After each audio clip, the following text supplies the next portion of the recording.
क्योंकि हर व्यक्ति दशरथ माझी नहीं हो सकता है। दशरथ माझी बनने के लिए अपने अंदर हिम्मत लाना पड़ता है, एक संकल्प लेना पड़ता है।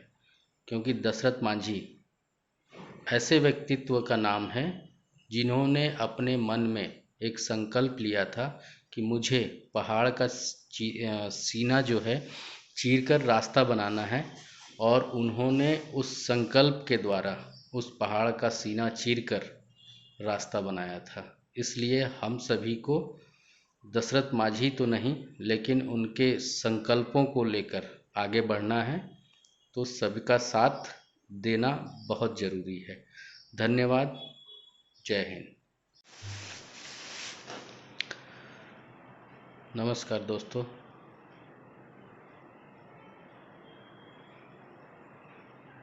नई सरकार बनी है तो नई उम्मीद भी आई है। पुरानी सरकार में हमें कोई उम्मीद थी भी नहीं। अगर उम्मीद रहती तो उनके द्वारा अपने घोषणा पत्र में लिखने के बावजूद हमारी मांगों पर ध्यान दिया जाता। तकलीफ़ हमें भी है। हमारी संविदा नौकरी को लेकर। आप सोच रहे होंगे सरकार को लेकर। हमें सरकार को लेकर, पिछली सरकार को लेकर कोई तकलीफ़ नहीं है। हमें तकलीफ़ है संविदा नौकरी को लेकर। है क्या कि जैसा कि मैं बताता रहता हूँ कि 6,000 में कोई भी अपना परिवार नहीं पाल सकता है, और जो सत्य है। शायद ही ऐसा कोई व्यक्ति होगा जो 6,000 में अपने परिवार को पाल सके, 10,000 में अपने परिवार को पाल सके। क्योंकि ज़रूरतें जो हैं वो बहुत बड़ी हैं। माता पिता की जिम्मेदारी, परिवार की जिम्मेदारी, बच्चे की जिम्मेदारी, बच्चे को शिक्षा देने की जिम्मेदारी। अगर परिवार में कोई बीमार पड़ जाए तो वो बहुत बड़ी जिम्मेदारी होती है। हाँ, आप ये सोच रहे होंगे कि हमारे पास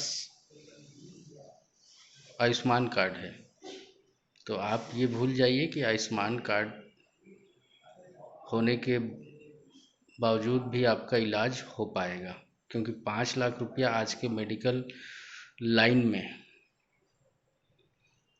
कब ख़त्म हो जाते हैं पता भी नहीं चलता है। और उस 5 लाख रुपए से ऊपर आपको किसी किसी मेडिकल अस्पताल, किसी किसी अस्पतालों में तो ऐसा बोला जाता है कि बेड का चार्ज हमारा रहेगा, बाकी दवा जो है वो आपको खरीद कर लाना पड़ेगा। तो वहाँ आपको पैसे की आवश्यकता पड़ती है, क्योंकि एक दिन में डॉक्टर जो है 3 से 4 हज़ार का दवा लिख देता है। अब वो दवा कहाँ जाता है, बच्चे के शरीर में या किसी परिवार वाले के शरीर में, आपको और हमको ये पता ही नहीं चलता है। इसलिए संविदा की नौकरी जो है वो हमारी बहुत बड़ी समस्या है। अगर हम नियमित होते हैं तो बहुत हद तक हमें सहूलियत, हमें लाभ मिलेगा। क्योंकि हमारा भी वेतन जो है वो लगभग जो रेगुलर हैं उनके बराबर तो नहीं, लेकिन उनसे कम भी नहीं रहेगा, थोड़ा सा कम रहेगा उनसे। अगर कोई 50,000 पा रहा है तो हमारा 30,000 रहेगा। तो हम अपने परिवार के साथ जो तकलीफ़ जो रहते हैं परिवार में, उस पर तकलीफ़ों को हम दूर कर सकते हैं।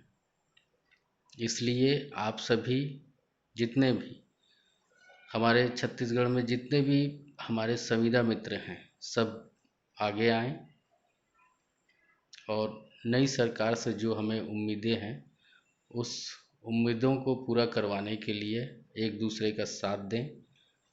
एक मानव श्रृंखला जो बोली जाती है, चैन, उस चैन को बनाएं।